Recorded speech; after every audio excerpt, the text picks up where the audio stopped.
أعوذ بالله من الشيطان الرجيم بسم الله الرحمن الرحيم حرمت عليكم الميتة والدم ولحم الخنزير وما أهل لغير الله به والمنخنقة والموقوذة والمتردية والنطيحة وما أكل السبع إلا ما زكيتم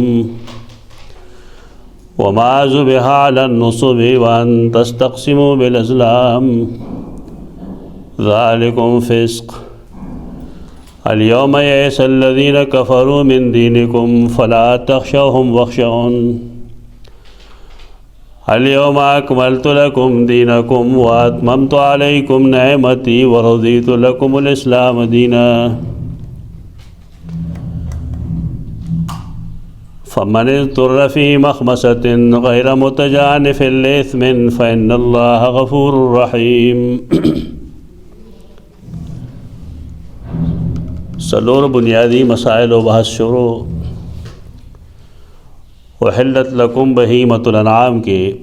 رد و تحریم د غیر اللہ، غیر محل الصید وانتم حرم کے تحریمات الہی تذکرہ کړي او یا ایها الذین آمنوا لا تحلوا شعائر اللہ کے د نظر الہی ذکر ہو چې د الله د نوم د منښت بې عزتي به نه کوئ. او بیا په کې تفصیلات کول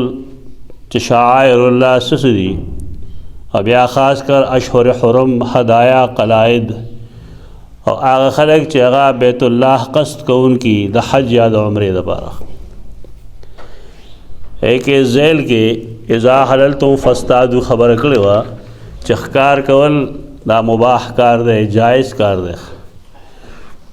لہذا چې کله تاسو د احرام نه وځئ نو بیا ښکار کولی شي. او یو تنبیه هم ورکړه، دې ته مونږ تعلیم ارشاد وایو، اخلاقي مسله ورته وښودله چې تا سره چا زیاتی کړی تاسو هغې سره زیاتی مه کوئ. هغه قوم چې تاسو یې د کعبې نه منع کړي وی نو تاسو زیاتی مه کوئ چې هغې سره زیاتی وکئ،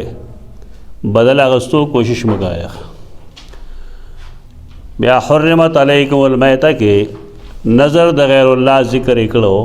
او محرمات یې ښودل چې دا څیزونه حرام دي. مرداره حرام ده، وینه بهدونکې حرام ده، د خنزیر غوښه حرام ده، او هر هغه څیز حرام دی چې په هغې د الله نه سوا د بل د نزدېکت دپاره اواز پورته کړی شي، نامزد کړی شي. او بیا نور تفصیلات یې کول چې منخنقه، موقوذه، متردیه او نطیحه. منخنقه خین قاف نه ماخوذ دی، هغه ځناور چې د هغې مری خپه کړی شي، زور پې وکړی شي یا ترې رسی ته وکړی شي او داسې زور ورکړی شي چې مړه شي. موقوذه د وقظ نه هغه ځناور چې هغه وټکولی شي په کاڼي باندې یا په لرګو لوړو باندې هغه مړ شي. متردیه برنه چې راخلاص شي غر نه، او النطیحه هغه چې هغه په ښکر باندې مړه شي. وما اکل السبع او هغه چې درندګان وخوري الا ما ذکیتم مگر هغه چې کوم تاسو حلال کې. مقصد دا دی لکه داسې کوي دی ورته دا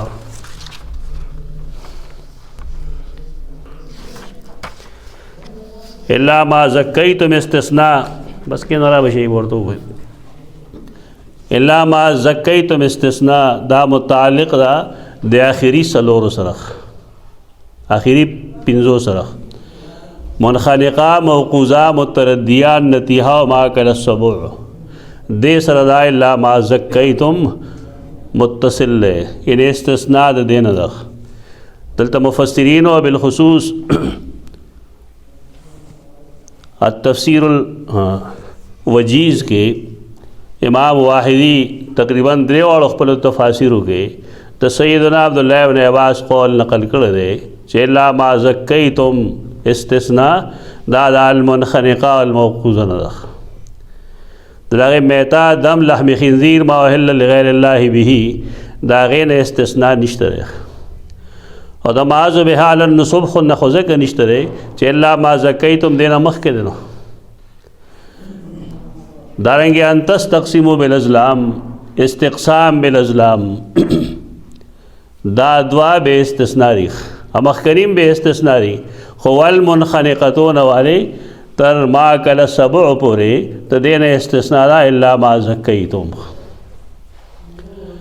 ان نصب مونږ ویلو دا غټی دی کانی دی چې دیو بت د دربار نوا د بت د دربار نشاندهی وکوله یعنی کانی دا حد به خودو چې دا دنه د کېړ د کېړ ورته وي خلک ته دا علاقه ده او دا هغه په نوم چې وکوه منښت وغیره وکړی شوه نو هغه به یې دغه کې دنه حلالوله او غوښې به یې په هغې کاڼو باندې بیا وچولې په یې به پرتې وي او دا درګاهونو خوا کې حلالې کول اگر چې سړی مسلمانی خدا جائز نه دی غیر مناسب کار دی حرام کار دی وان تستقسموا بالازلام استقسام استقسام ویلی شي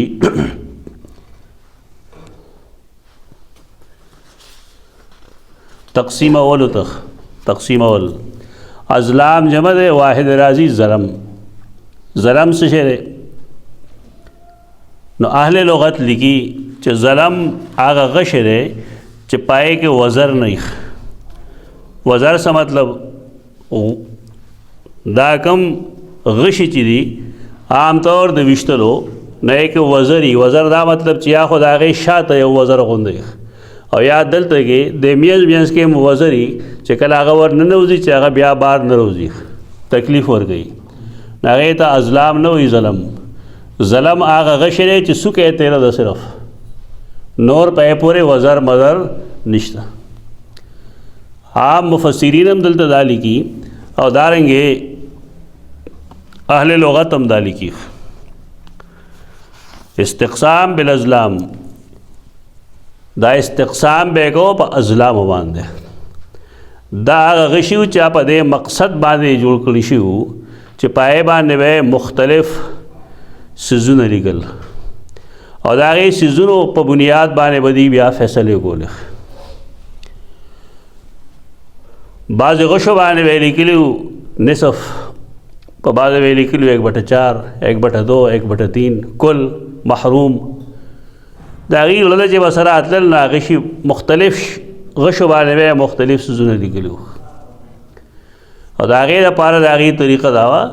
چې دا به یو الہ سره پراتو دا غي یعنی یو بت سره پراتو ترکش کې پراتو کم ځای چې تیرونه کې خودي شي دا یې دوی ترکش و چې کله به بالفرض سکار کول غختل ناول خو به دا خپل الہ په نوم باندې سو منښت وکړه هغه ته به پرې خوده او بیا به هغه ترکش کې سترګې پټې کړې او د هغې نه به یو تیر راواغس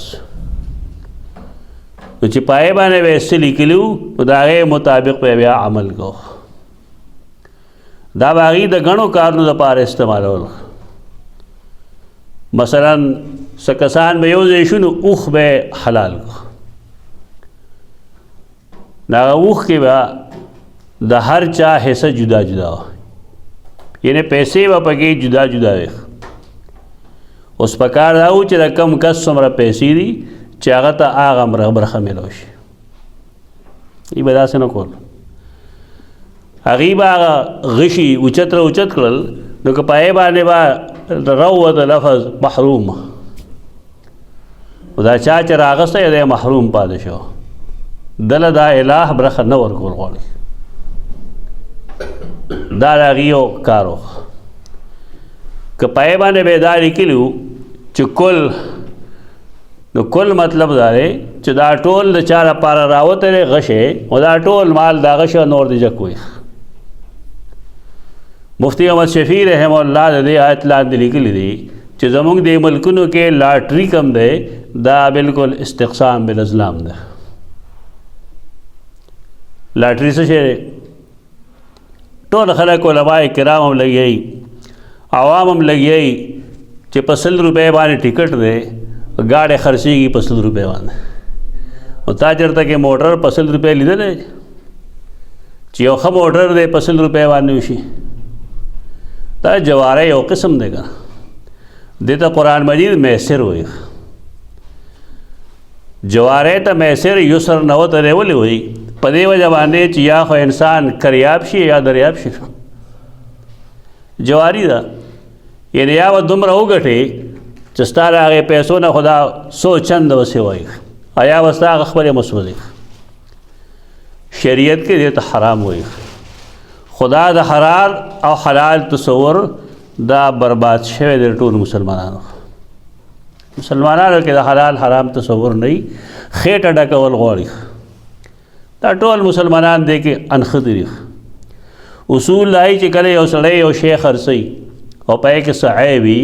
نو د مسلمان څه طریقه ده دا الله رسول څه فرمایلی دي امام ونیفه رحم الله څه فرمایلی دي دا خپل عمل څنګه هغه عیب بخکاره کوي کنه یعنی چې یو شی خرڅی نو وی وا چې بھائی دې کې دا نقصان ده دلته بتا دا هر یو امی وی چې عیب ښکاره شي نو بیا څوک نه اخلي نو وی دغې وجه شریعت دا حرام کړي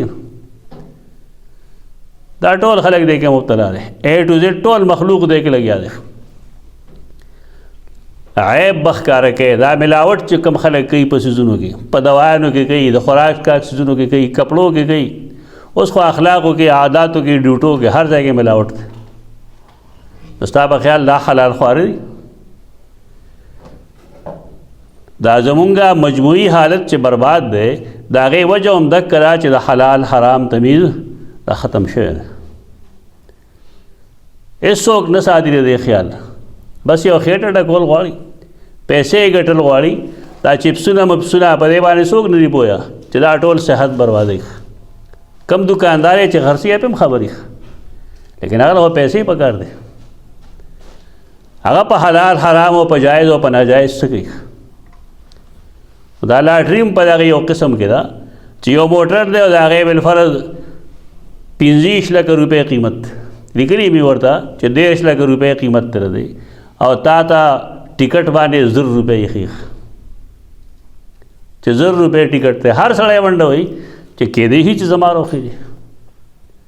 او چې ستا روخېږي نه نور محرومه شو که نه شو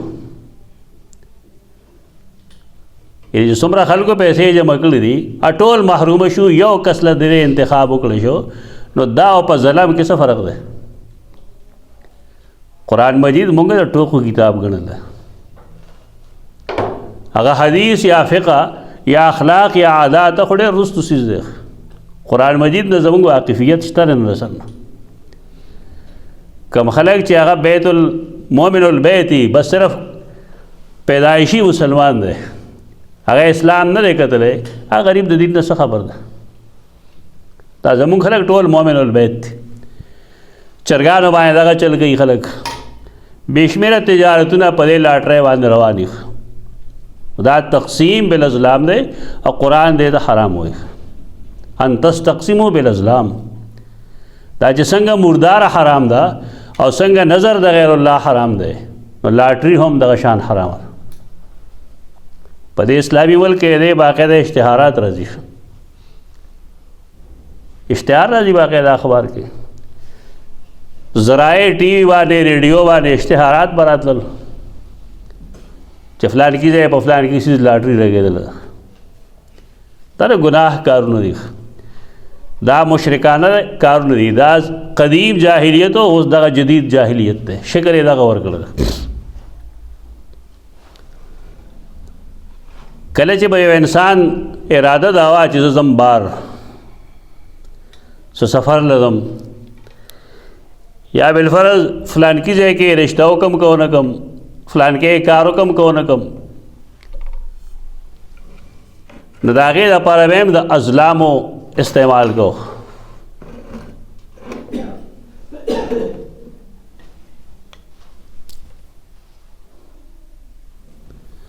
ازلامو استعمال به د هغې دپاره کېدو اسلام کې د دې دپاره سو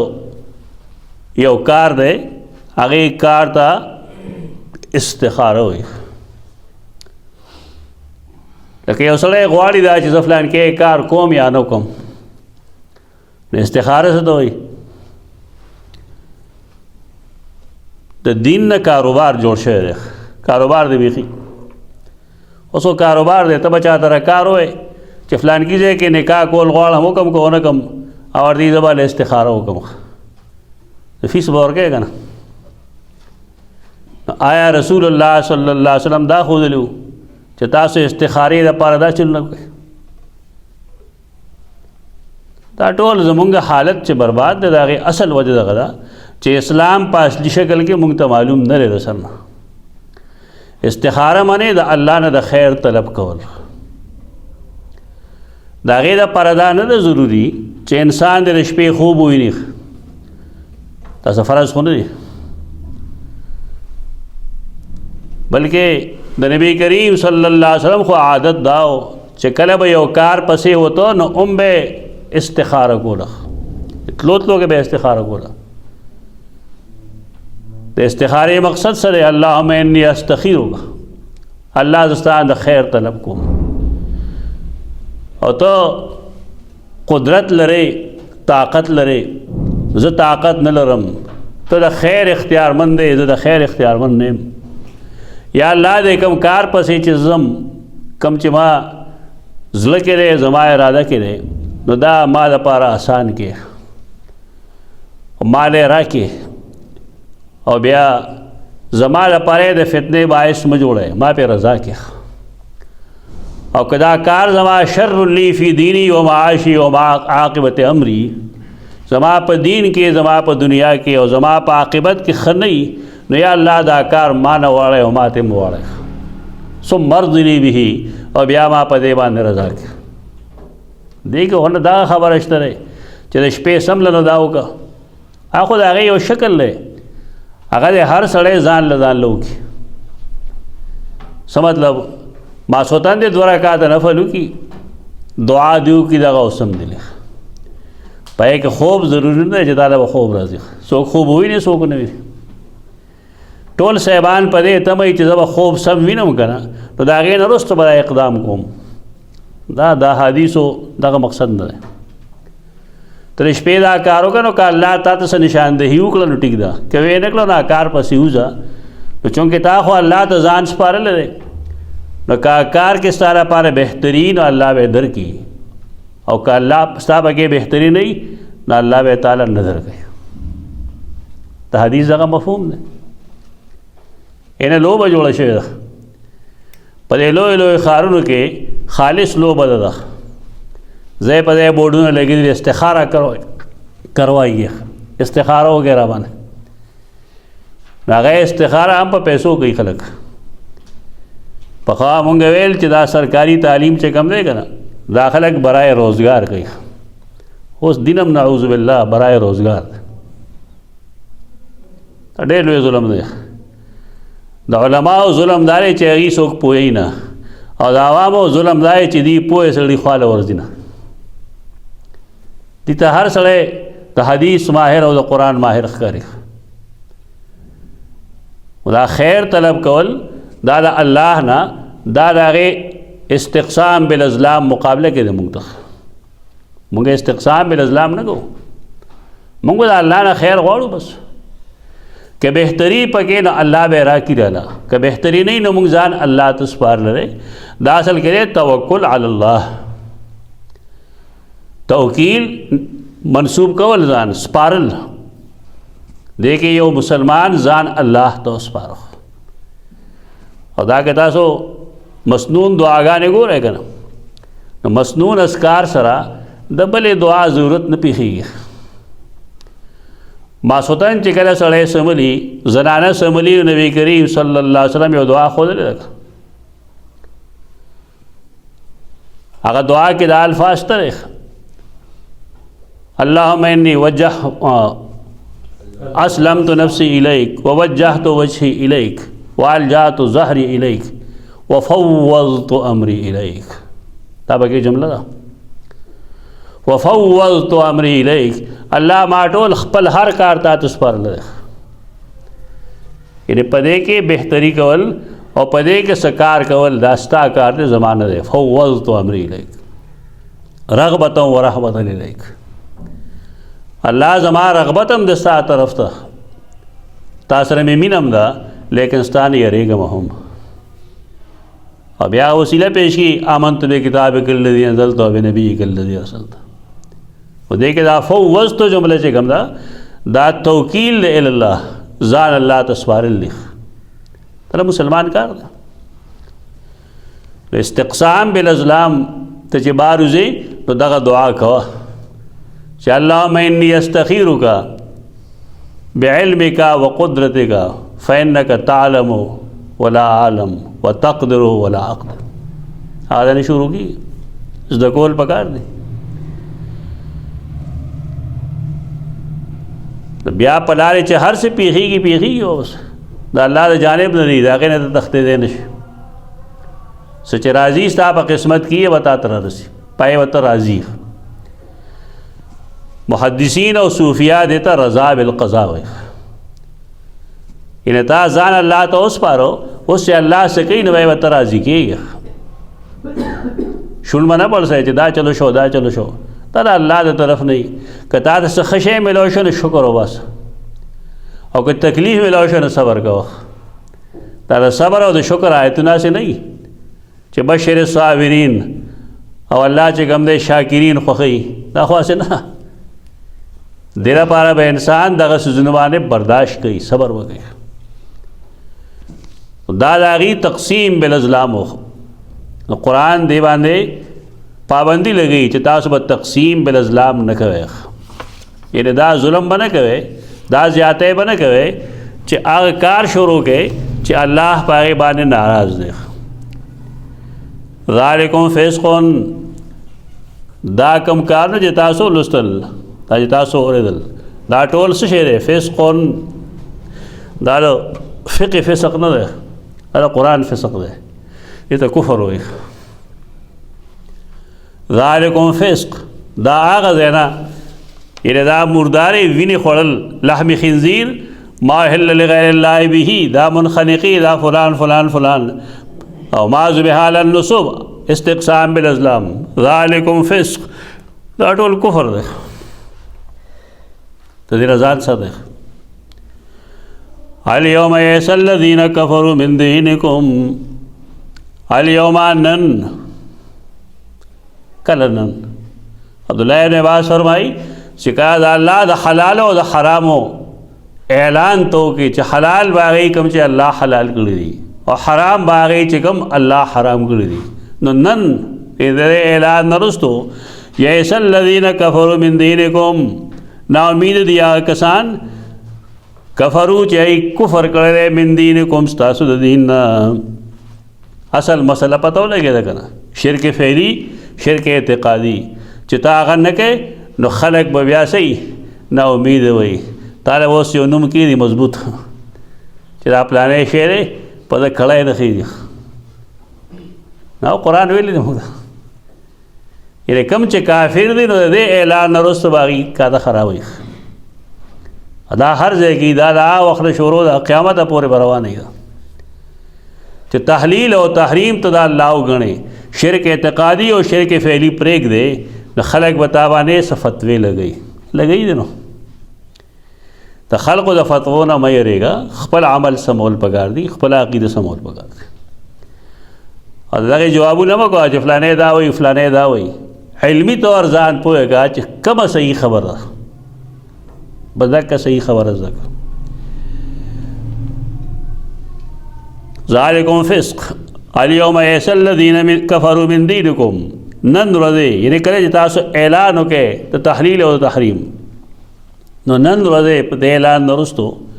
نو امید دیا کسان چو کفر اکڑے ستاسو دا دین نا فلا تخشوہم وخشونی تو داغین میرے گے مانو یرے گے. سا مطلب داری چھے دا خلق دا وجہ تو بیدینی نہ کہے وخشونے او مانو یرے گے. ساری عمر گیری یو خبر کولا نماڑے رخو خشوخ تری مفت رشید احمد گنگوئی رحمت اللہ تعالیٰ علیہ و شاگرد ہے مولانا محمد یحییٰ نومے دے تو شیخ الحدیث مولانا زکریہ رحم اللہ والد محترم دے دا شاگرد ہے تو رشید احمد گنگوئی رحم اللہ تو مسلمانانو دا ہندوانو پیو مندر اور پیو جماعت زمکہ باندے اختلاف ہو اختلاف دا چې دا ځمکه د مندر ده او که دا د جومات. انګریز چې کوم فیصله لیکونکی و هغه سمن جاری کړ چې مسلمانان نه حاضر شي او غیر مسلم هندوان نه حاضر شي. هندوان ویل دا خو لویه مسله شوه. یو درخواست یې لیکه هغې کلکټر هغې زمانه کې کلکټر ته یې درخواست ولیکو چې محمد یحیی چې کوم دی هغه نه یې تپوس وکړئ چې هغه څه فیصله وکړه موږ ته منظور ده. اجې ته خبره زده کړې چې دین څه شی دی او ته به خیال د څه شي ساتې د خلکو د خشیت په ساتې که د الله د خشیت په ساتې. هغه په نوم باندې سمن جاری شو چې تم حاضر شه بل روز. د هغه دا سمن جواب کې ولیکل چې ما خو یو قسم خوړلی دی. قسم دا دی چې زه به په خپل اختیار باندې انګریز سره سترګې نه مخامخ کوم. یعنې انګریزانو سره مې دومره نالګي ده چې څوک انګریز لیدل نه غواړم. دا کلکټر هغه ته حیثیت د هغه معلوم و چې دا څنګه سړی دی. هغه باندې ولیکل چې ته عدالت ته حاضر شه. خیر د ما ته مه ګوره چې راشي نو په داسې وخت کې راښې چې زه نه یم. بیا بلې غاړې ته مخ کا ما ته شا کا ستا نه به زه تپوس کوم. هغه ویل ټیک ده بس. دا لاړل حاضر شو. انګریز تپوس وکړو چې ته محمد یحیی کاندلی وي. هغه وی او زه محمد یحیی کاندلی وي. دا ځمکه د مسلمانانو ده او که دا د هندوانو ده. د مسلمانانو خو ویل چې محمد یحیی مسلمان دی که نه فیصله به چا په حق کې کوي. خپل ځان ته سوچ کوئ نو عام سوچ منفي دی. دا یې مسلمانانو خیال لا و چې دی به زمونږ دپاره وینا کوي او هندوانو ته خو د هغه پته وه چې دا سړی څنګه سړی دی. هغې پې هم خوشحاله وو چې بس ټیک دی چې څه وایي صحیح ده. انګریز تپوس وکړه نو هغه ویل چې دا ځمکه د مسلمانانو ده. نو هغه ویل چې دا خو راته پته نشته چې د مسلمانانو ده که د هندوانو ده. دا قانوني خبره ده. نو انګریز پوه نه یې تپوس وکړو چې دا د جومات ځمکه ده که د مندر ده. هغه ورته ویل د جومات نه ده. ځمکه د جومات نه ده. بس خبره وشوه پوه شه چې څه مطلب ده. دې کې هغه د هغې خپلې تقوا الهیت خبره هم کوي که نه. ځمکه چې کوم دی هره پاکه ځمکه هغه جومات دی. هغې نه ځان ساتي. او ځمکه د مسلمانانو ده که د هندوانو ده د هېڅ چا نه ده. ځمکه د الله ده. د هغې قانون نقطو باندې پوه و نو هغه جواب ونه کړ د هغې. البته دی ویل چې دا ځمکه دا د مسلمانانو نه ده او دا د جومات هم نه ده د مندر ځمکه. د شپې چې راغلل مسلمانان ډېر غوسه وو او محمد یحیی مرد آباد چغې شروع وې چې دا څنګه مسلمان دی. ځان ته وګورئ بس دا یې مسلمان دا مسلمانان دي زموږ. دا د مولانا رشید احمد ګنگوهي رحمه الله شاګرد دی. د هغې زمانې کار دی. شپه تېره شوه سهار وختي د اذان نه لږ مخکې د محمد یحیی صاحب ور چا ټکوه. ور چې لرې کو نو د هغې چم ټول هندوان را جمع شوي وو. سرونه یې ښکته کړي وو او ورته ویل چې اسلام وګټله او کفر وبیلله. د هغې هندوانو اقرار وکړه. اول یې وکړه ورته ویل تا حق خبره کړې ده. مونږ دوه خبرې کوو. یو دا چې دا ځمکه اوس مونږ جومات له ورکوو. دویمه دا مونږ کلمه د توحید لا اله الا الله اقرار کوو. دا څه شي دا کار وکړو. دا کردار وکړه د مسلمان. دا په دمونو ممونو باندې کار نه کېږي. کردار خپل کړه. د مسلمانۍ کردار خپل کړه. زمونږ خلک د حالاتو نه ویریږي. کردار صفر کړي ځان له. خپل صداقت خپل حقانیت خپل توحید خپل سنت هغه څه پرېږدي. محض د عصبیت د وجې د مرګرتیا د وجې یا د بل څه وجې بڑا ویسست شوی دا غلط طریقه ده یریدل دا الله نه پکار دی عالم کفر نه مې یریږه مونږ یریږو په دې باندې چې زمونږ جون کې اسلام نشته عملی مسلمانان مونږ نه یو زمونږ هر دویم کار د اسلام خلاف ده او چې کله مونږ ډبول خورو نو مونږ وایو اسلام ته خطر ده اسلام ته خطر نشته هغه مسلمان ته خطر ده چې دروغجن مسلمان ده فلا تخشوهم واخشوني فلا تخشوهم دین ما یریږي واخشوني او مانو یریږي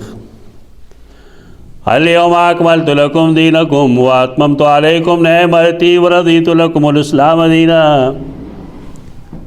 اليوم اكملت لكم دينكم اليوم نن کلن ہدایت کله نازل شو ہدایت نازل شوه ده د حدیث مطابق په لسم هجری باندې لسم هجری کې 15 تاریخ د جمعې پر ورځ او دا سر ورځ وا دا یوم عرفه وا او د نبی کریم صلی الله علیه وسلم آخری حج ده حجۃ الوداع ته دینه 81 ورځې وروسته رسول الله صلی الله علیه وسلم بیا وفات شوه د دې آیت د نزول نو صدا ټوکړه اليوم اكملت لكم دينكم واتممت عليكم نعمتي ورضيت لكم الاسلام دينا صحیح بخاری کې دا حدیث راځي یو يهودي د سیدنا عمر باندې اعتراض وکړ چې لو ان علينا نزلت هذه الايه کدا آیت ممکن نازل شوه اليوم اكملت لكم دينكم واتممت عليكم نعمتي لاتخذنا ذلك اليوم عيدا مونږ باغه د اختر ورځ ګڼلې دا هر ورځ د اختر جوړول دا د یهودو کار ده دا کوي خلک خوشاله دا جی سالګره ده او دا برت ډے او دا فلان کی روز دا فلان کی سیز روز دا فلان کی روز دا په باندې خوشاله کوي خلک ځان مسلمانان غني حالای چې په اسلام کې د خوشاله صرف 2 ورځې دي اسلام کې 2 اختر دي عید الفطر او عید الاضحى نور څه فنکشنز په اسلام کې نشته دي چې د ورځې باندې جمع شه دا چل شو دا چل شو دا ټول د يهودو په تابعدارۍ کې کیږي دا حدیث دې دلیل دی نبی کریم صلی الله علیه وسلم سمره موده دنیا کې ژوند دی 63 سال ژوند دی 3 کاله دا په جون کې داغه د پیدایش ورځ 100 کاله راغله 3 راغله چې دا دین دی او دا ثواب دی عید میلاد النبی نو نبی کریم صلی الله علیه وسلم خپل ولې نه مناو کافی زمانے پورے صحابہ کرام جندو صحابہ کرامو کې چرته یو صحابي دا منو کړی دا روز ته تابعینو د ائمه کافی دور پورې وخت تیر شي تابعین تبع تابعین آیا یو کس دا روز منو کړی علماء دیوبند دته بدعت وای خدا وضاحت دکې چې په خوانه مونږ دا وایو چې پاکستان کې کم علماء دیوبند سیږي خفقی نه دا اکثر د دې عقاید د بریلیانو دي اکثریت داسي سمره چې مونږ لیدلې دي دا غي عقاید وی د بریلیانو او دا دلیل دی چې په دې علاقه کې څه خلک تر عید میلاد ته مستحب وي دا مستحب ده دا یو کس تقریر دی ما سره په کې هغه دا وایي چې دا مستحب دی او په دې باندې علی قاری رساله کړې ده خبر انداز ده یعنی مولا علی قاری په دې کتاب لیکل ده مولا علی قاری حجت شرعي یعنی سړی خو چې عالم نو کم سے کم په دې پوهیږي چې دلیل دی ته وي چې هغه قرآن کی وی یا حدیث کی وی یا اجماع د امت کی وی یا قیاس د مجتهد کی چې یو شی په یو کې نشته نو ته ورته څنګه مستحب وایې وی یو سړی نه وی نو بل چې مستحب څه ته وایي کم تعریف چې مونږ اورېدلی دوه تعریف دي یو تعریف دغه دی چې ما فعله النبي صلی الله علیه وسلم مرة وترکه اخرى مستحب هغه عملی چې نبی کریم صلی الله علیه وسلم کله کړي او کله پریخي نو دا کار خو هغه نه دی کړی څنګه مستحب شو دویم تعریف دا دی چې مستحب هغه چې ما احبه السلف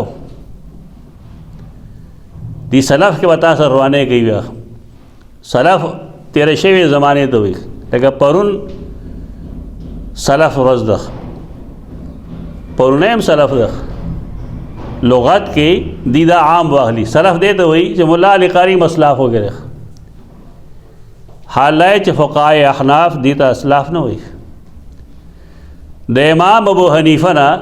تر امام محمد پورې دا درې علما دیتا غي سلف وي یعنی امام ابو حنیفه قاضی ابو یوسف او امام محمد ډېر راکښته شي نو د هغه شاګردانو ته به لکه امام ظفر ته هم سلف ووایه خو د هغې نه ښکته چا احنافو سلف نه دي ویلي چې دا دی موږ سلف شي خلاصه کیدانی د هغې یو شرحه کړې ده میر خلاصه پخوا عامه وه اوس خلاصه خلکو پرېښې ده نو پای شرحه کې دا لیکلي چې دا احنافو په نیز باندې سلف څوک دي تعریفات هم قتل پکار دي جرجانی پیغام دغه لیکلي دا د بدعات او جواز پیش کوي ظالمان تقریرونه پې کوي جلسې او جلوسونه دی هغو کې کوي ښکته کې لیکي ما بل کال شوی و دا ځان ته دیوبندیان وایي بس ښه کار دا دی چې دیوبند خلاف عقیده ساته ته دیوبند خلاف بدعات کوه خو ته یو دوه درې مسلې دي هم منه بس بیا دیوبند دی عقیده د مشرکانو ساته بیا هم دیوبند دی عالم الغیب ګڼه مخلوق بیا هم دیوبند دی بدعتونه کوه ټول بیا هم دیوبند دی دیوبندیت د یو فکر نوم دی دا دلیل نه دی دا یو سوچ نوم دی هغه سوچ سره هغه سوچ دا دی چې قرآن او سنت مطابق ژوند جوړول او چونکې د علاقو کې د امام ابو حنیفه رحمه الله مذهب عام دی نو دې وجې نه هغې دې له ترجیح ورکوي نو خو پکې څه نشته دا نه چې انسان د بدعات کې انسان د شرکیات کې او دی بیا هم دیوبند دی بارکه ته دې نه دا استدلال کول یا دا قسمه خبرې کول دا غلط دي دا نادرست دي رسول الله صلی الله علیه وسلم په بار ربیع الاول پیدا شوی دی که وفات شوی دی ته دې آیت نه تا ته مونږ استدلال کوو چې دا تاریخ ته لږ وګوره چې نبی کریم صلی الله علیه وسلم وفات کله شوی دی مونږ ویل دوه خبرې دلایل نه ثابت دي یو خبره دا ده چې دې آیت د نزول نه مخکې درې میاشتې مخکې ذوالحجه 10 هجری 9 تاریخو د جمعې ورځ وه یعنې 10 تاریخ د ذوالحجې میاشت دلته کې دا ورځ د جمعې وه او دغه حدیث دلیل دی کوم چې سیدنا عمر نه تپوس کړی شوی یهودی تپوس وکړو نو سیدنا عمر فرمایل چې انی لأعلم ان فی یوم نزلت هذه الآیه نزلت یوم عرفه فی یوم جمعه یعنې زموږ دوه اختره وي یو د جمعې ورځ وه او بل د عرفې ورځ وه په هفته کې یو اختر راځي د جمعې کا یعنې هر هفته کې د جمعې د خوشحالۍ یو ورځ ده چې انسانان کله د الله دربار ته راشي د جمع سره لمونځ وکړي نه الله یې معاف کوي دغه ته چا خیال نشته دی چې جمعې خیال وساتي بانګ به اورېدلي بار ګرځي خلک حال دا واضح حدیث راځي قرآن مجید ہم فرمائے کہ اذا نودی للصلاة من یوم الجمعة فاسعوا الى ذکر اللہ وذروا البیع. کله چې आवाज وکړي شي د جمعې په ورځ مانځه دپاره یعنې اذان وکړي شي نو بیا هر څه پرېږدی زه خطبې اورېدو له لاړ شیخ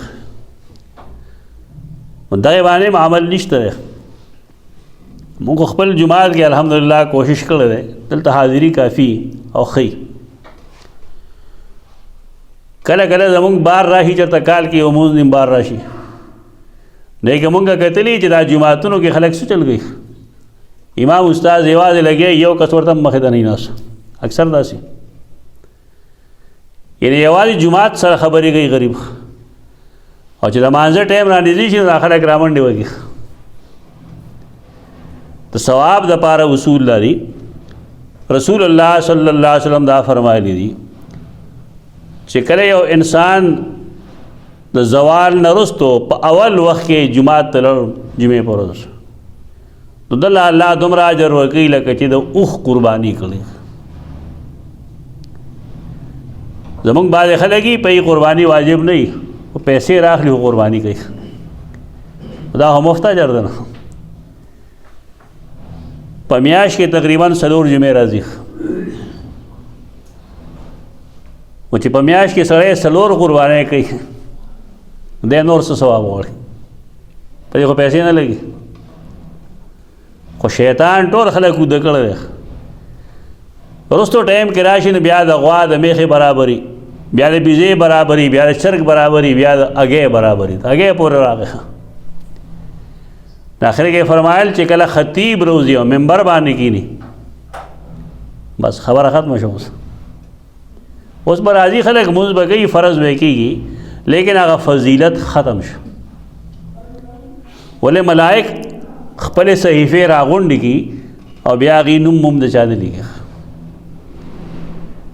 دا حدیث دی دا عام کول غواړي. هلک علما علم پکار دی چې هغه اوټ پټانګ خبرې په خطبو کې نه کوي دی خدا سے خبرې کوي چې خلک د هغې اورېدو ته تیار نه وي. دې کې بنیادي کردار د علماو دی. 80% غلطي د هغې ده. نیغ په نیغه قرآن او حدیث دې ښیي خلکو ته چې ټایم پوره کېږي مونځ دې کوي خپل. ولې زمونږ دې جومات ته بهر نه خلک نه راځي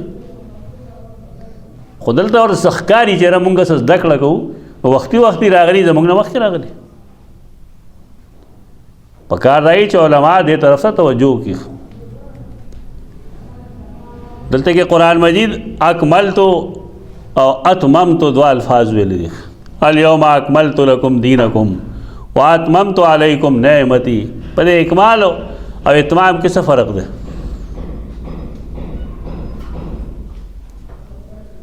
په دې فرق چې نه پوهېږي دلته دا الیوم اکملت لکم دینکم واتممت علیکم په مفهوم به نه پوهېږي. په نو مونږ ویلو عربي چې کوم ده دا ډېره خوره وره ژبه ده او ډېره فصیح بلیغ ده. دې کې داسې الفاظ شته چې د هغې مطلب باندې مونږ پوهول کولی شو لیکن د هغې معنی نه کېږي. د اکملتو معنی ورته کاملول وکړي او د اتممتو باندې معنی پوره کول نو کامل او پوره یو شی دی. نو خو دې کې د ځمکې اسمان فرق دی. اکمال هغه ځای کې استعمالیږي چې هغه انسان مرحله وار کوي. مرحله وار قرآن مجید کې کله چې انسان روزې اخري چرته کې بالفرض او بیا دې هغه پوره کوي د هغې هغه پښتو کې درته قضا وایي عربی کې ورته قضا نه وایي خو پښتو کې درته قضا وایي چې قضا یې راوړي نو قرآن هلته کې وایي ولتکملوا العدة او دې لپاره چې تاسو د هغې شمېر پوره کړئ. دې ته وایي مرحله وار په دمه دمه. او اتمام راځي په هغه ځای کې چې پای کې انقطاع نه وي. الله چې دا کله نا خپل رسول پیغمبر کړی دی نو د هغه وخت نه په هغه باندې نعمت شروع کړی ده. نو کله په نعمت ختم کو اتمام کله وشو چې کله دین د هغه پوره شو. اکمال او اتمام کې دا فرق دی، خو پښتو کې به ته دغه یو معنی کوي نو چې الیوم اکملت لکم دینکم، نن ورځې ما کامل کړ ستا دپاره دین ستاسو، دین کامل شو. دې جمله باندې غور کوه، دین کله کامل شوی دی؟ حجۃ الوداع کې دین کامل شوی دی. او دې نه امام مالک بیا استدلال کوي، اعتصام کې اګڼو ځایونو کې لیکل دی، اعتصام د شاطبی مفسرین هم ټول لیکي او د آیت لاندې لیکي چې یو شی داسې دی چې نبی کریم صلی الله علیه وسلم په عمل کې نشته. یو زموږ د خلکو خبرې کړه چې اوس راتله یو مرګي راته یو څیز راولېږه، ما زر زر واورېد، یو صاحب لګیا دی چې نبی کریم صلی الله علیه وسلم فرمایي چې چا د تراویح لمونځ وکړه که نه نو په یو سجده باندې به الله دله دومره دومره نیکۍ ورکوي. نو دې صاحب نه تپوس وکړه چې آیا د پیغمبر په زمانه کې دې لمونځ ته تراویح لمونځ دی وی؟ رمضان کې چې د شپې کوم لمونځ کېږي آیا نبی کریم صلی الله علیه وسلم دې ته تراویح لفظ ویلی دی؟ ته دې نه معلومېږي چې بوګس خبره دې کړې ده، ته بوګس خبرې وایي. قیام اللیل ځان له سنت عمل دی، دا موږ نه وایو چې تراویح ویل ورته جایز نه دي، هغه ځان له خبر ده. سوال دلته کې دا دی چې ته دا نبی کریم صلی الله علیه وسلم فرمایلی چې چا تراویح وکړي آیا پیغمبر زمانه کې تراویح لفظ استعمالو دی لپاره؟ نه. نو څنګه هغه تراویح ته وایي؟ دا دروغجنو دنیا ده. بس باید سړی چیمپین یې که دروغ کذاب، دا چیمپین دی به دومره دروغ به وایي، دومره خلک ناستي سترګې به سنډۍ را سنډۍ، جاړي را جاړي، په خپله هم جاړي، خلک هم جوړوي. څه فضول خبرې کوي. د نبی کریم صلی الله علیه وسلم صحیح حدیث وایي که من قام رمضان ایمانا واحتسابا غفر له ما تقدم من ذنبه وما تاخر. صحیح حدیث وایي چا چې قیام اللیل وکړو په رمضان کې هغې لپاره شرط بدایي. دا بعضې احادیثو کې قیام اللیل راځي او بعضې کې صیام راځي، دواړه صحیح دي. من صام رمضان او بعضې کې راځي من قام رمضان. یو سړی د ورځې روژه شي او د شپې قیام اللیل کوي، خو په دې شرط باندې ایمان او احتسابا، ایمان پکې خپل ایمان ثابت دی. احتساب دا مطلب چې دا الله نه د ثواب امید ساتي، شوشا نه پکې منډې منډې نه. نو چې د کم ګناهونه مخکې کړي دي او کم چې رستو کوي صغایر دي ته وایي الله هغه معاف کوي. صحیح حدیث نه وایي دروغ دې په مخه کړي، دروغ نه څه جوړي. خو دینه به څه ګیله وکړي، دي خو هغه یو مشر نه خطا شوی و یو کار یې کړو نو صحابه لګې نو ویلي په سنن نسائی کې حدیث دی چې دا کار سنت دی. ځان لګي هر څه د سنت وایي او د ځان ظالمان دروغ جوړي، حدیث جوړ کړي ځان ته وایي په دنیا کې یا په پاکستان کې څوک مسلمان عالم نشته، دروغجن مخلوق دی. بس وایي نو دین هغه دی کوم چې نبی کریم صلی الله علیه وسلم کړي. اکمال د دین هلته شوی دی، اتمام د نعمت الہیه اکملت لکم دینکم واتممت علیکم نعمتی. دو خبرې کوي قرآن کنه. دین کم ځای شروع شوی، اقرا بسم ربک الذی خلق سره دین شروع شوی. نا ټوکلو ټوکلو کې راته که نه څه د پاسه دریش کاله کې هغه پوره شو، دغه اکمال دی. الیوم اکملت لکم دینکم. د دې دا مطلب نه چې دې نه وروسته چې د څه شی نه نازل شوی، سبا دې ټوکړې خو نازل شوي دي، خو بنیادي دیني احکام دغلته پوره شو. او اتممت ورپسې په دې وایي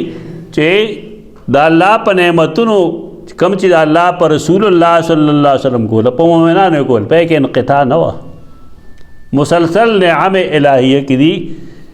لګیا وو. نو ته وایې چې غزوه بدر شوی دی فلان فلان، دغه هم نعمت الهیه دی که نعمت په دې لحاظ باندې چې په کې د مسلمان او د کافر تمیز راغی. او بل چې قرآن مجید کوم علت ښودلی د جنگ احد یا د نورو غزواتو نو هغه دا دی چې تاسو خو د شهادت مرګ غوښته نو. یعنی الله رب العزت ولې دا حالات داسې جوړ کړل دې لپاره چې یتخذ منکم شهدا. د شهادت ژوند دا خو ډېر اعلی ژوند دی نو دا د مرګ نه بغیر راځي. دا وته په جنگ کې او د اعلی کلمت الله لپاره هلې ځلې کې شهید کېږي ونه هغې به ته دغه اجر میلاویږي. نو دین پوره شوی هلته کې دی. اوس یو کار داسې دی چې خلک هغه دین ګڼي. حال دا چې نبی کریم صلی الله علیه وسلم په زمانه کې نه وي، بیا د صحابه کرامو زمانه کې هم نه وي. نو دا باندې به اعتراض وکړي دي چې د صحابو نوم نشته. ویتبع غیر سبیل المؤمنین کې شته که نیمګړې خبره ولیکه. یعنی دین هغه دی چې پیغمبر زمانه کې وو او بیا د صحابه کرامو تعبیر سره هغه خلقو ته بیان کړی شوی دی. دې ته موږ وایو تعبیر د دین د صحابه کرامو تعبیر سره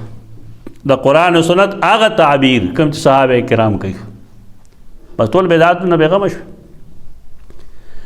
د هرې ناکاره عقیدې نه په دې بېغمه شوې. دا نن چې کوم لانجه یې جوړه کړې ده چې علم کلام دی، دا فلانې دی، دا فلانې دی، دا فلانې دی، د دې نه تپوس وکړه چې د عقیدې بنیاد په دې خبرو باندې که په قرآن او په حدیث باندې. نو قرآن او حدیث ته صفر کې ضرب ورکړی، نور څیزونه یې په مخه کړي دي. دا دین نه دی، دا بې دیني ده. هغه څه اختلافات چې په باقي څیزونو کې هغه علمي څیز دی، خو د هغې نه دا علم الکلام جوړول دی د دې دین وایي. دا خلک سلف صالحین کې دا دین نه و، صحابه کرامو دا دین نه پېژنده، امام ابو حنیفه رحمه الله دا دین نه پېژنده. هغه دا وایي امام مالک رحمه الله چې کله هغه وخت کې یو دین نه و، نبی کریم صلی الله علیه وسلم یو عمل نه دی کړی، صحابه کرام تابعین نه دی کړی، او نن یو سړی هغې ته دین وایي. نو هغه ډېره سخته خبره کړې. هغه وایي ځان په دې پوه که چې د دې سړي خیال دا یې چې ان النبي صلی الله علیه وسلم خان الرسالت. د خبرې مطلب دا شو چې دا خبره کومه مونږ کوو دا ګنې صحیح وه نعوذ بالله، لیکن د الله رسول خیانت کړی دی په دې کې، ځکه هغه نه ده کړې یا مونږ ته کړې نه ده. دا بدعات شرکیات دا د هغې د رد دپاره دا بنیادي آیت دی چې الیوم اکملت لکم دینکم واتممت علیکم نعمتی ورضیت لکم الاسلام دینا. دا هغې عبارت دا دی. امام مالک فرمایل من ابتدع فی الاسلام بدعتا یراها حسنتا. دا پکې یو بل جګړه جوړه ده چې بدعات دوه قسمه وي، یو بدعت حسنه او بل بدعت سیئه. وایي چې بدعت سیئه ګناه دی او بدعت حسنه دا ښه کار دی. نو بیا به وایي مثال دا چې دا تاسو رمضان کې قرآن ښایئ دا بدعت نه دی، پیغمبر کړی و داسې. بیا دا مدرسې ټول بدعت نه دي، دا خو یا دا سړی پوهېږي نه او یا دی د خلقو نه بېوقوف جوړوي. حدیث کې الفاظ شته چې کل بدعت ضلاله، کل بدعت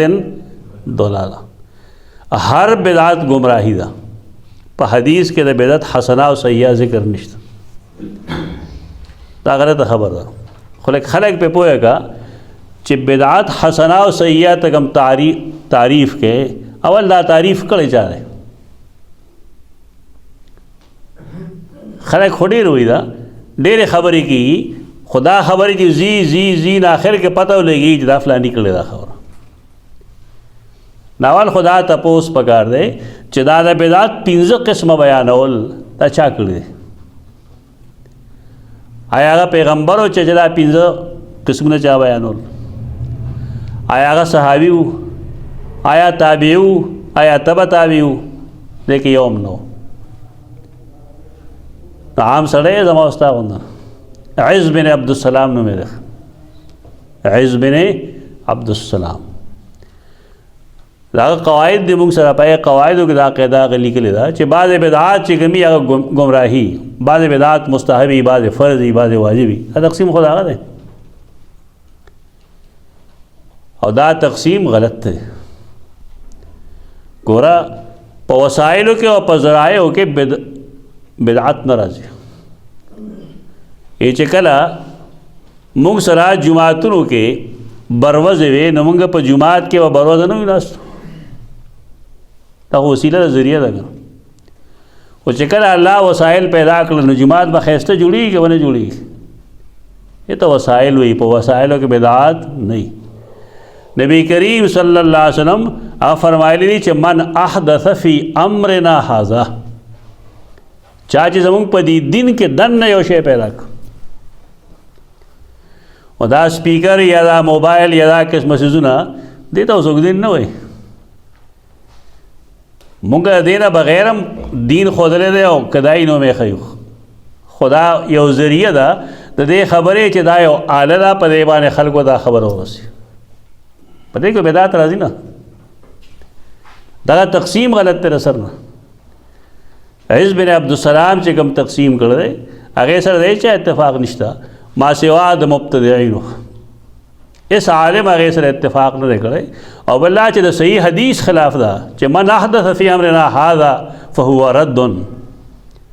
چا چې زمونږ په دین کې دننه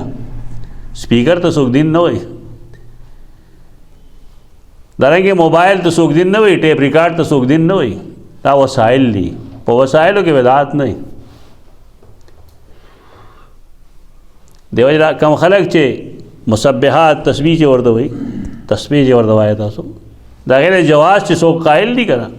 دا په دې قائل دي دا یو ذریعه ده، تشمیر ذریعه ده، هغه مقصود نه غني. زمونږ خلک چې څوک مقصود غني هغه ښکاره شي که نه، خو مقصود چې غني نه خوب وویني چې نبی کریم صلی الله علیه وسلم بیګا راغلی او ما له تسبیح راکړي دي، تسبیح خلکو ته وښیي. پوهې دروغ هم صحه دي چې دا هغه راکړي دي، دا مسلمانان دي. اوس قرآن منې که ستا خوب ومنو وحرام علی قریة اهلکناها انهم لا یرجعون. کلکه فیصله دا ده چې څوک د دنیا نه تللی دی دنیا ته واپس نه راځي. قرآن خدا خبره ده، حرام دا کلکه خبره ده، یقیني خبره ده چې څوک مونږ مړه کړي دي دنیا ته واپس نه راځي. لیکن نبی او غیر نبی ټول داخل دي. خو دې به څه وایي، دې خوار شي د کرامت او د معجزې نوم به ورکوي چې فلانکي اشعار ویل جامع. نو نبی کریم صلی الله علیه وسلم د قبر نه لاس راوښکه نو په زرګونو خلکو ولید هلته کې. دا الله نه ویرېږئ، لړ شئ هغه جومات د نبی کریم صلی الله علیه وسلم ووینئ چې کوم د هغه اصلي جومات دی. په هغې کې به یو زر کسان راځي، زر کسان پکې راځي، ته یې په زرګونو کسان ولید. خو د هغې زمانې جومات او ورکوټ یې مسجد و. زمونږ دا مسجد خو د هغې نه ډېر لوی دی، هلته شین کارپېټ پکې خورې، د هغه اصل مسجد دی. دا حال دی خلکو، دروغ به وایي، دروغ وایي هزارو خلکو. مونږ د نبی کریم صلی الله علیه وسلم امتیان جو، د هغه معجزې هم تسلیمو، د هغه کرامتونه هم منو، خو دا دروغ نه منو، دا دروغ دی. دې صاحب ته ووایه چې تا نه راځي او تا له تسبیح درکوي، د هغه خپل وسیله ولې نه راته چې خلکو په هغه باندې ظلم کوو. ته صحابه کرامو بې شمېره اختلافاتو په کورنۍ کې په کار دا و چې هغه تللی وی او تپوس یې کړی وی. دا جعلي عقیدې جوړې کړې دي په دې بنیاد باندې چې زمونږ پیغمبر سره مینه ده او دې خلکو سره نشته، دې دغه لانجه جوړه کړه. دا ټول بدعات دي، بدعات.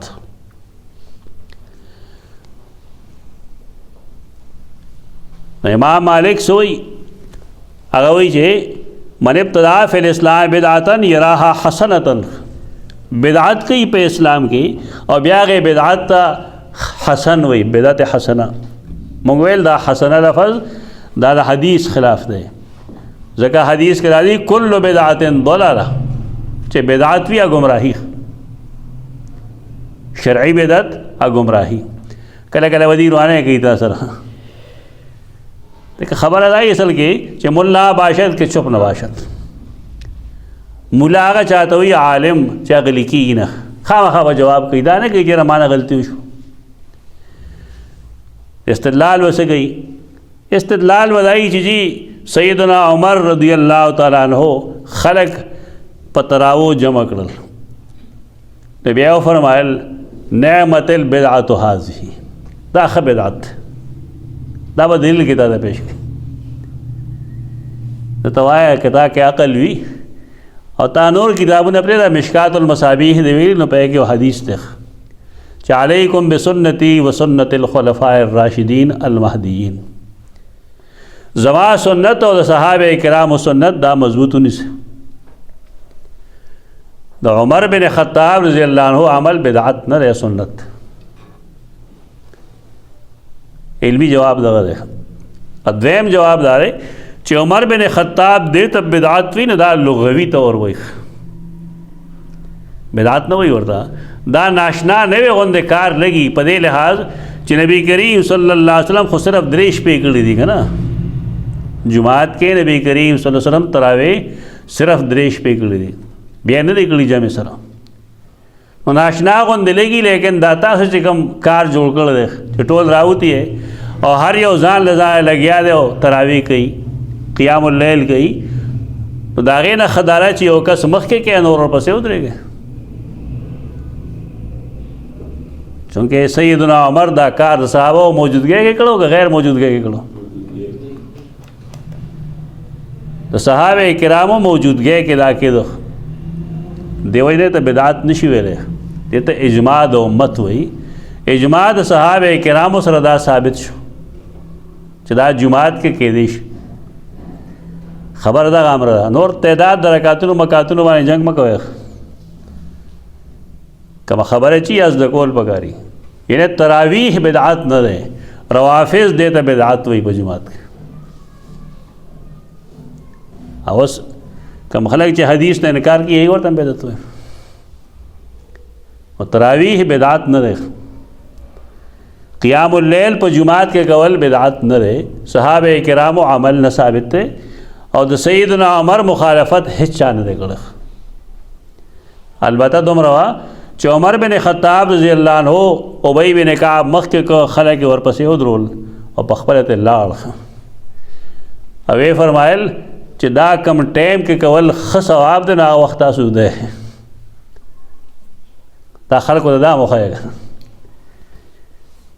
دی دا نه وایي دی وایي دا خلک بیا کوي نه وایي خلک یې نه کوي دا دروغ وایه خلکو بلا کارونه نه کوي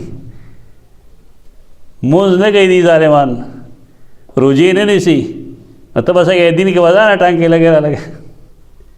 څه چې دین دی بس هغه وایي دغه دین دی زموږ اوس یو سړی دی یو څیز نه غلط استدلال کوي یا غلطه فایده اخلي هغه پوه شه او د هغه رب پوه شه د قیامت په ورځ باندې به هر انسان خپل رب ته مخامخ ودرېږي جواب به ورکوي ټیک زموږ سویمه ده امام مالک فرمایل چې څوک دغه چل گئی که نه من ابتدع فی الاسلام بدعتا یراها حسنتا فقط زعم ان محمدا صلی الله علیه وسلم خان الرساله د ګمان دای چې نبی کریم صلی الله علیه وسلم غندې خیانت کړل بیا فرمایل فما لم يكن يومئذ دينا فلا يكون اليوم دينا د نبی کریم صلی الله علیه وسلم په زمانه کې اوسې دین نو نن به هغه دین نه دا بدعت او رد لپاره بنیادی آیت شي الیوم اکملت لکم کې یو خبره خو تاسو زده کړه هغه خبره دا چې دا آیت نازل شوی دی د جمعې پر ورځ عرفه کې او رسول الله صلی الله علیه وسلم عرفات کې دوله خوشاله روزي ریخ دویمه خبره هغه د حدیث نه ثابت ده دا د حدیث نه ثابت ده دا صحیح بخاری حدیث ده حدیث نمبر 7268 چې دا آیت په کوم ورځ نازل شوی دی دویمه خبره هم د حدیث نه ثابت ده هغه دا چې نبی کریم صلی الله علیه وسلم د وفات ورځ هغه د ګل ورځ ده رسول الله صلی الله علیه وسلم وفات شوه د ګل پر ورځ دی. دام صحیح بخاری کی حدیث نمبر 4448 دا دواړه یو ځای کې اوس دا میاس کې 81 روزه راغلي 81 روزه راځي او دا 81 روزه کې څو میاشتې راځي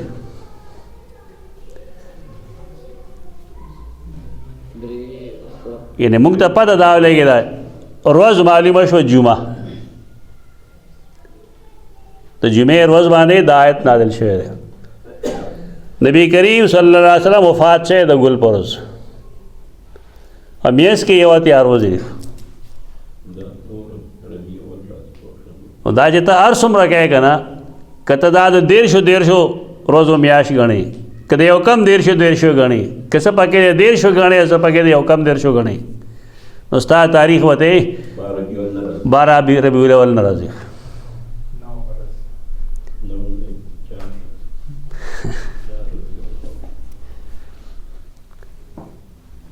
د نبی کریم صلی الله علیه وسلم د وفات صحیح تاریخ هغه 1 ربیع الاول